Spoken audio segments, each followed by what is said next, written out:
So to be clear, Mr. Trump has no financial relationships with any Russian oligarchs. That's what he said. That's what I said. That's obviously what our position is. I'm not aware of any of those activities. I have been called a surrogate at a time or two in that campaign, and I did not have communications with the Russians. What do I have to get involved with Putin for? I have nothing to do with Putin. I've never spoken to him. I don't know anything about him other than he will respect me. Russia, if you're listening, I hope you're able to find the 30,000 emails that are missing. So, it is political. You're a communist. No, Mr. Green. Communism is just a red herring. Like all members of the oldest profession, I'm a capitalist. Hello, and welcome to episode 1 of the Mueller, She Wrote book club, MSW Book Club series on Ellie Honig's new book, Hatchet Man, How Bill Barr Broke the Prosecutor's Code and Corrupted the Justice Department. I'm your host, Allison Gill. Most of you know me as AG. You can follow me 3 places on Twitter, at Allison Gill, 2 L's in Allison, 2 L's in Gill, at Mueller, She Wrote, and you can follow our weekday morning news podcast at Daily Beans Pod. Please subscribe to that show and this one, and you can check out all of our shows at mswmedia.com. So let me go over the breakdown of this book with you, the way I'm going to do this series. Today, I'll be covering pages 1 through 36. That's 3 chapters. The first chapter is Earn Your Stripes. The second is called Confirmation. And finally, Impartiality. For episode 2, I'll be covering pages 37 to 77, so you can read ahead for that if you haven't already finished the book. I finished it in like a day. It was so good. Week 3 is pages 78 through 125. Week 4 will include pages 126 through 160. Week 5 is pages 161 to 194. And week 6 will be 195 to the end of the book. And then finally, in week 7, I'll be joined by Ellie Honig, the author, to go over the book in its entirety and answer patrons' questions. If you're not a patron and you want to ask questions, you can become one for as little as $3 a month. And when you sign up, you also automatically become a patron of the Daily Beans and Mueller, She Wrote for no extra cost. That will get you ad-free episodes, early releases, access to bonus content, and private social media groups for discussion, as well as first dibs on things like VIP meet and greet tickets when we go back out on the road, and access to our live Zoom happy hour call. That's a Zoom call every week at Friday at 4 p.m. Pacific, 7 Eastern. And that's when you can ask me questions directly, and we just chat and tell jokes and share beverages. All that for $3 a month. And your money helps us keep us afloat. We pay our team handsomely because of you, and it gives us the ability to offer our employees health care. So thanks to all of our patrons for your support. Just head to MuellerSheWrote.com for more information on that. All right, now with all that out of the way, let's start with Chapter 1, Earn Your Stripes. First, I want to start off again by saying this book is incredibly well written, very thoughtfully organized. It's succinct. It's funny at times. It's endearing. There's a lot of great anecdotes in here that lead into discussions about how Bill Barr corrupted the Justice Department. The first chapter opens with one of those anecdotes from Ellie about his first trial as a prosecutor in the Southern District of New York. It's a thoughtful story about how Ellie prepped for the trial and began to learn the unwritten rules in what has become known as the Sovereign District of New York because of their penchant for independence in following the rule of law and the prosecutor's code. He talks about walking into the courthouse war room on the first morning of the trial and having his supervisor ask, "What the hell are you wearing?" referring to his slip-on shoes. He said to Ellie, "No laces? Not in front of a jury. Find different ones for tomorrow." His supervisor's name, by the way, was Sullivan, who is now a federal appellate judge. Not Emmett Sullivan, not the one we know from Flynn's trial, but another Sullivan. Rich Sullivan is his name. The trial should have taken a couple weeks, and per Ellie, was by no means the trial of the century or even the trial of the week for the Southern District of New York, but it ended up taking a lot longer for a few reasons. First, the defense attorney had fallen into a manhole walking her dog and finished the trial using a cane and wearing dark wraparound sunglasses. Talk about, jury sympathy. And one of the prosecution's key witnesses disappeared for a week. But eventually, the trial did end, and they were sitting in the courtroom waiting for the verdict to be read. Sullivan was there, and Sullivan told Ellie, no matter what the verdict is, do not react. They were prosecuting 2 counts in this case. The first was conspiracy to commit a robbery. The second was illegal possession of a firearm by a felon. The defendant's name was Robert Ortiz. New York Police Department had caught him with a loaded gun and a fake police badge hanging around his neck, and his plan was to use the gun and the badge to impersonate a cop to rob a coke dealer. The jury found him not guilty on the conspiracy count and found him guilty on the possession of a firearm charge. Ellie looked at Sullivan and said, "So is that a win or a loss?" And Sullivan responded, "This isn't the NFL. We don't do wins and losses. The jury gave its verdict, and we respect it. That's our justice system at work." Now, for me, this is an important story for a lot of reasons. First, for understanding the outcomes of a lot of the trials we've been following aren't just black and white. Of course, we all want criminals who have crimed to be found guilty of said crimes they commit. But the justice system is the justice system, and there's always nuance, much like when the Justice Department makes a split decision, like in the case of the Bill Barr March 2019 memo. We all wanted them to release the entire memo. I agreed with Judge Amy Berman Jackson's assessment of the law. We didn't get quite the outcome we wanted. They released the first half of the memo and made an argument for deliberative process privilege to appeal the release of the second half. They will have to argue that case, and the court will make a determination. We can disagree with legal arguments made by either side, but they reserve the right to make them, just as the court reserves the right to determine under law whether to grant or deny those motions. I think as a society, we've gotten so caught up in wins and losses, we tend to overlook the justice process and make more histrionic calls on the good of the entire department based on split decisions. I personally think the Department of Justice argument in the Bill Barr memo appeal will not stand up to legal scrutiny. At least I hope it won't. But I'll wait for those arguments and the decision before I call the entire department a failure. Not everything is black and white, like I said. Not everything is a win or a loss. And if we disagree, we can push our elected officials to make reforms. And that does take time, but that's how it works. Of course, that doesn't account for actual miscarriages of justice, and that the argument that there are two systems of justice, one for rich people, one for poor people, one for white people, one for people of color, etc. A dichotomy, by the way, that must be addressed. And there is a court reform commission happening right now, and I hope that they're doing that.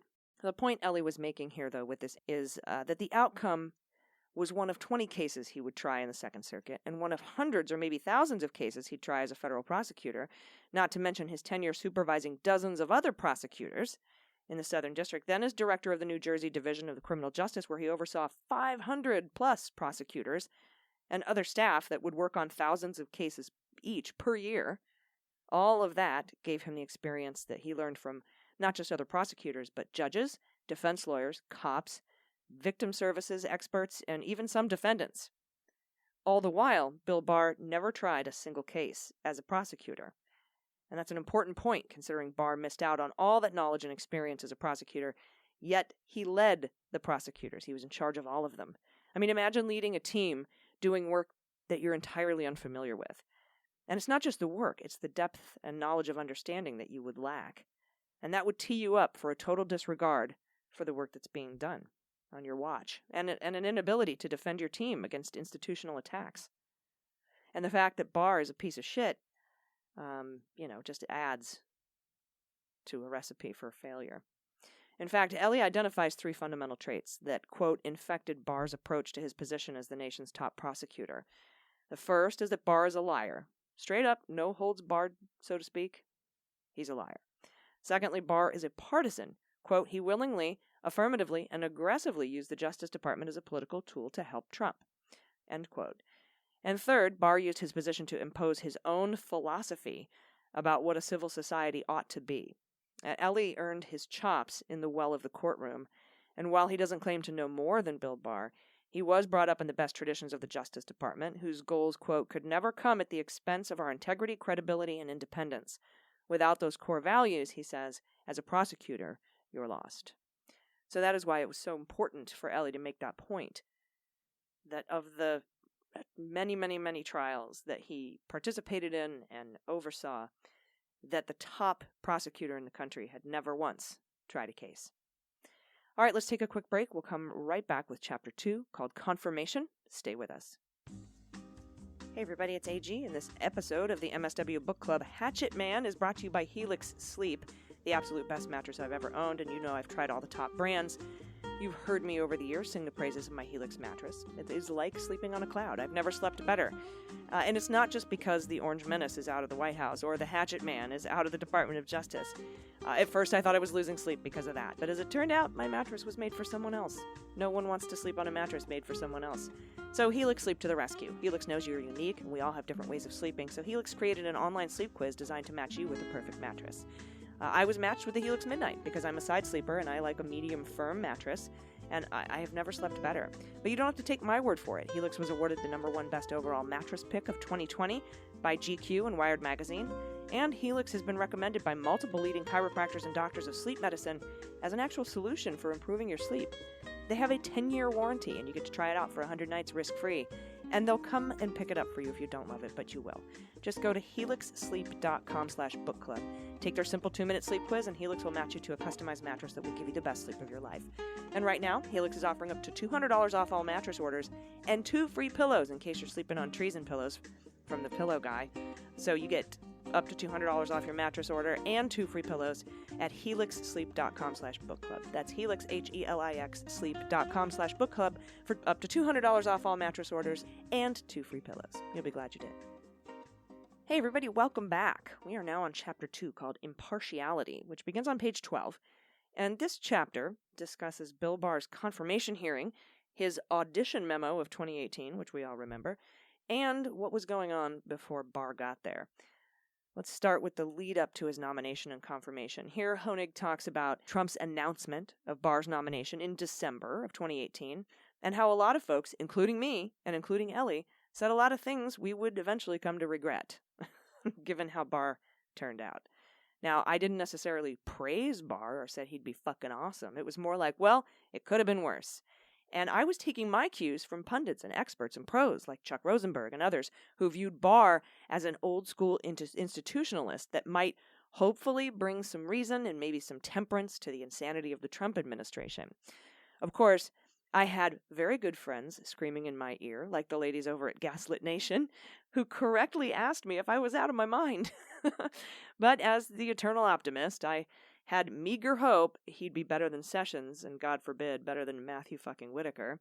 Harry Littman endorsed Barr. The LA Times said he was a good pick. Ben Wittes wrote, as good an attorney general as we're likely to get. And like I said, Ellie Honig said, what you want is somebody who's qualified, who's serious, and who's respected. And by all accounts, William Barr is all of those things. And then, Ellie says, I ended up writing this book. Ellie then takes some time going over Barr's previous tenure as AG, back under Bush, and reminds us that when his name came up as the one being nominated, we all couldn't help but compare him to Sessions and Whitaker, who were garbage. He then the bar was really low, so to speak. He then talks about Sessions and how he would oversee the enforcement of the disgraceful and draconian zero-tolerance policy on immigration. And Ellie brings up an excellent point here. Quote, Sessions and Rosenstein's child separation policy illustrates the danger posed by prosecutors who believe they must robotically apply criminal law without any regard for basic considerations of fairness, equity, or mercy. Unquote. And I could not agree more with this. In fact, I think this was an opportunity for Trump and folks like Stephen Miller to weaponize the letter of the law in such a way that it almost perverted it in favor of cruelty. We've often said the cruelty was the point. Honig goes on to point out probably the only good thing Sessions ever did, which was recuse himself from oversight of the Mueller investigation. Of course, that pissed Trump off, who repeatedly attacked him, and by proxy the Justice Department, for not being his Roy Cohn. And as we all know, the Attorney General is not the personal attorney of the president. Ellie talks a bit about how, even though Sessions was a troll, it was painful to watch the Attorney General absorb public verbal abuse from the president over and over and over again. Ellie would say to himself, stand up for yourself, man, or at least for the people who work under you. Stand up for the department, show some spine. But as we know, that did not happen. Then we get to Matthew fucking Whitaker, who was wholly unqualified, even to the point of being comical, and Trump bypassed several other qualified officials that way outranked the sweaty thumb, who I eventually nicknamed Big Dick Toilet Wine, and Trump even passed on replacements for Sessions that had been confirmed by the Senate, and because of that, many folks, including myself, called Whitaker's temporary appointment unconstitutional. But he was a Trump yes man, so he got the job. And by the way, Big Dick Toilet Wine comes from the fact that he put a patent. He created this toilet that was extra deep for quote-unquote well-endowed men. And I said, I bet you could make a lot of prison wine in one of those. And that's how Big Dick Toilet Wine got started. And I think it was Molly Jong Fast who called him Hot Tub Crime Machine, because I think he had a patent or worked on it at a hot tub company. Ellie then gives an example of how out of his depth Hot Tub Crime Machine was when, during a press conference, Matthew Whitaker decided it would be cool to say that the Mueller investigation was, quote, I think close to being completed, unquote. He said that right after he said he wasn't going to talk about open and ongoing investigations.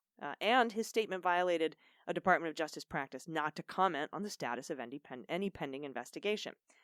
So after Sessions and Whitaker, Barr seemed kind of reasonable. But Ellie then talks about the big red flag besides Iran-Contra, which was Barr's audition memo. That was the 18-page memo he penned calling Mueller overly zealous and overly aggressive, and that Mueller shouldn't be permitted to subpoena or question Trump directly, and that Mueller's quote-unquote theory of obstruction of justice was, quote, fatally misconceived and should be rejected. Ellie says of the memo, quote, it laid bare his intent regarding the Mueller investigation. And to be honest, based on that memo, none of us should have been surprised at how he handled the release of the Mueller report, or mishandled, I should say. And Ellie discusses in this chapter why the memo is legally wrong and is alarming for the declaration that a president has, quote, complete authority to start or stop a law enforcement proceeding, and that the president's law enforcement powers extend to all matters, including those in which he has a personal stake. That should have been a glaring red flag, and to many it was. Barr addressed this memo in his opening remarks at his confirmation because he knew it was going to be a fucking problem, saying he said he had written it as an academic exercise so that other lawyers would have the benefit of his views, and then said, quote, my memo was narrow, explaining my thinking on a very specific obstruction of justice theory under a single statute.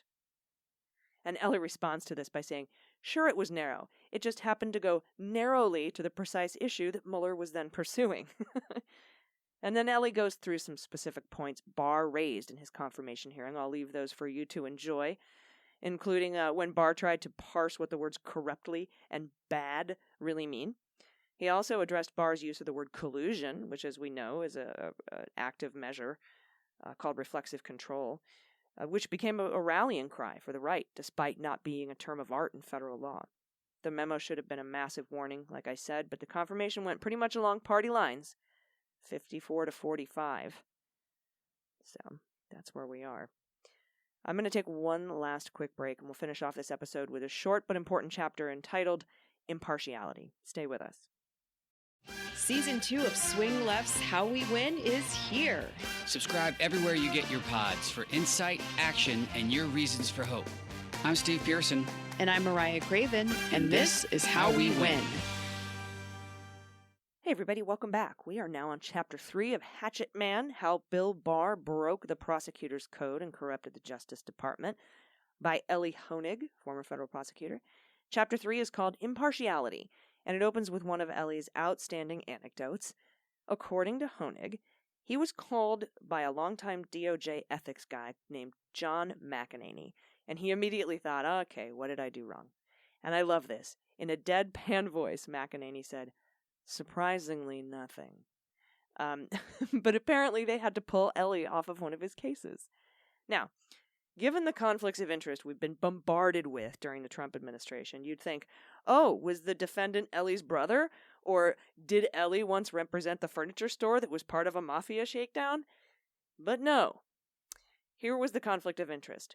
One of the potential witnesses in his case, not even a subject, just a potential witness, had been represented by Ellie's dad's law partner in a civil case about a decade earlier.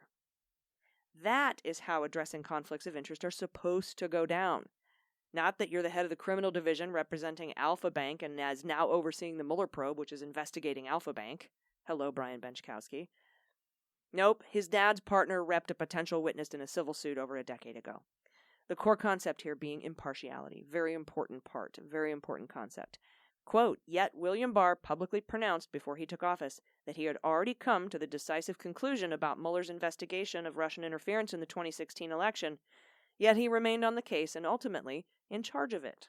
Unquote.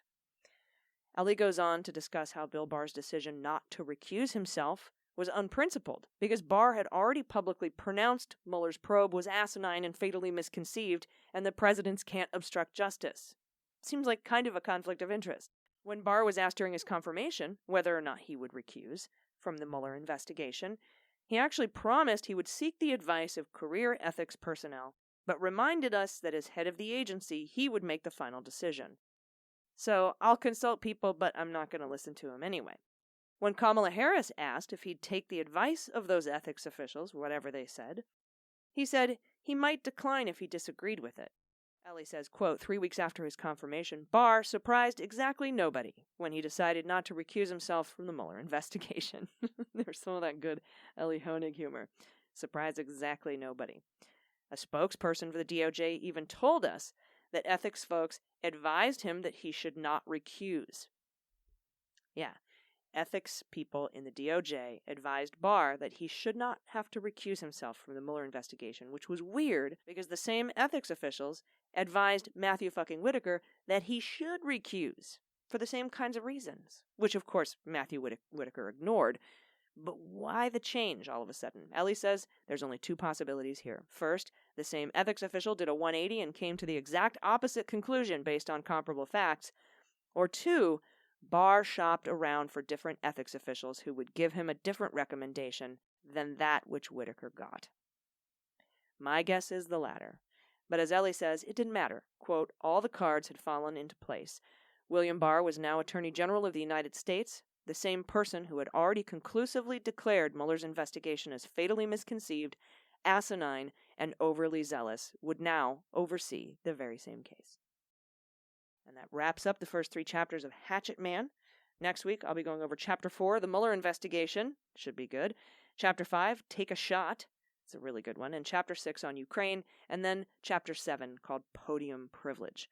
Until then, please take care of yourselves, take care of each other, take care of the planet, and take care of your mental health. I'm Allison Gill, and this is the Mueller, She Wrote Book Club.